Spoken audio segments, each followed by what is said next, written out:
We got our first little batch of Crispies in there. Woo! Wish y'all could smell through this foam. Guys, have we got a video for y'all today? Weekend, we did a little bit of bass fishing. Been checking out these points on the herring bite, seeing if these fish were coming up, seeing if they weren't coming up, just doing a little scouting and stuff like that. But we hammered the bass this past Sunday and the stripers, and then unfortunately for the stripers, they get to come home. They were going in the freezer, but I decided I'd fry some up tonight and do something we haven't done on this channel yet.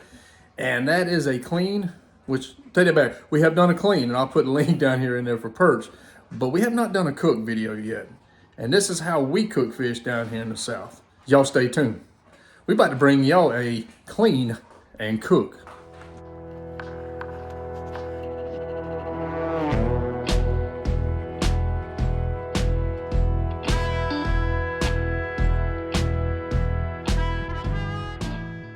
Had 3 in the cooler, and this is 48 quart cooler, and they are from nose to tail. I'm talking about some big ones.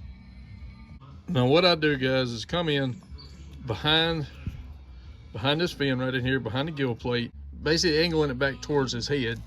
Let me get out the sun here as we make the cut. So let me make that cut and I get right back. All right, guys, after we make this cut in behind the gill, we're actually behind this fin and this gill plate, then we're going to come back down and we're going to ride right down through here. We're going to stay right on top of this fin and cut down along the edge of the backbone all the way down to the tail, down to here. Let me get that cut out and I'll show you real quick what it looks like. I'm basically, I gotta do this here. Come in behind this gill plate, turn my knife blade and find that backbone, and I ride right down the backbone. This gets a little spot right in there. And we'll continue all the way down, just following the backbone. All the way down, and I don't cut it all the way through the tail. I'll show you in just a little bit why I do not do that. Then from there, basically come in here and follow. Again, stay with your bones, just like a typical fillet. And we'll follow it all the way to the ribs. And once we get to those ribs, then we'll actually work around the ribs. And just let your knife blade ride the tips of those bones. All right, then from here, we flipped it around because I'm right-handed, but I actually bring my knife blade right in here and score this meat. But leaving this fillet attached to the fish, I can actually hold the fish right here as I work my knife down this fillet and in between the fillet and the skin. But that's why I leave this attached to the actual fish. Let me get this fillet cut off, cleaned up, and I'll be right back with you. All right, now that we've got the fillet cut out, we got all the bones out of it, we got to deal with this red meat. Basically it's bloodline in a fish. Some people leave it in, some people can't stand it. I don't mind it so much, but my family does not like it. So what I'm gonna go in here and do is I'm gonna fillet this top section out, and what it's gonna do is leave me a run right through here in the center that we're actually gonna have to cut out of the actual meat.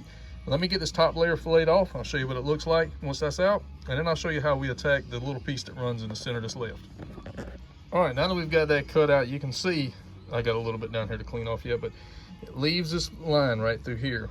And basically, I'll come in on an angle with my knife blade, and I'll cut in from this side on an angle, beveled from out here into the center.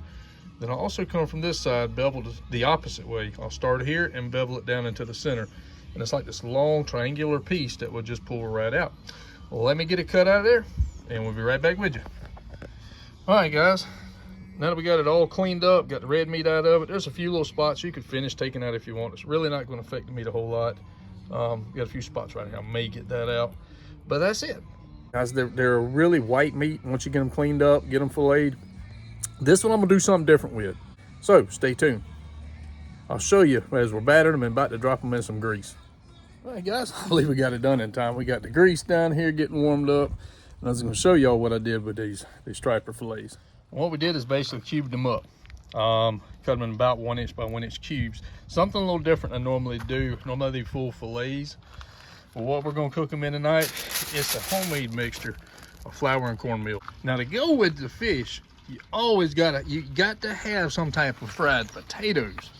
So what we're doing tonight, soaking right now in the famous red and white polka dotted bowl. We got some different potato chips basically going on. Got some sweet potatoes and some regular white potatoes in there.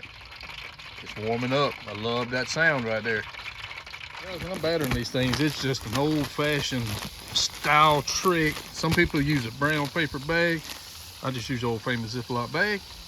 Put your batter in there, mix your fish, put your fish in it. Make sure you zip it up and shake the life out of it.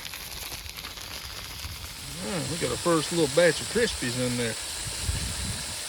Woo! Wish y'all could smell through this foam. All right, guys. Look at those tasty daggone niblets right there. Got the first batch of potatoes off. Just basically sliced them up in chips. Got some sweet potato chips in there, and like I said, some regular Idaho potatoes, if you want to call them that, Irish potatoes. What we always call bacon potato, but we sliced it up in some chips. Boy, that's gonna be some good eating. We got one more cooking of fries to do, and then we're gonna take this thing in, sit down and enjoy this while it's still warm. Well, guys, hope y'all enjoyed the video. We had a ball catching these fish. Sorry I didn't get a chance to do this the day that we caught them, but it was such a rush. We had baseball practice and a little bit else going on, so we put them on ice. Save this for a later video.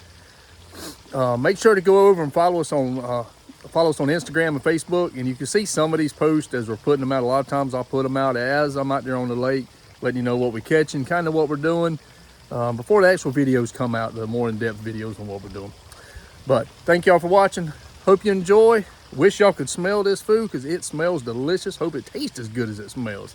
But until next time, God bless, and we'll catch y'all on the next one.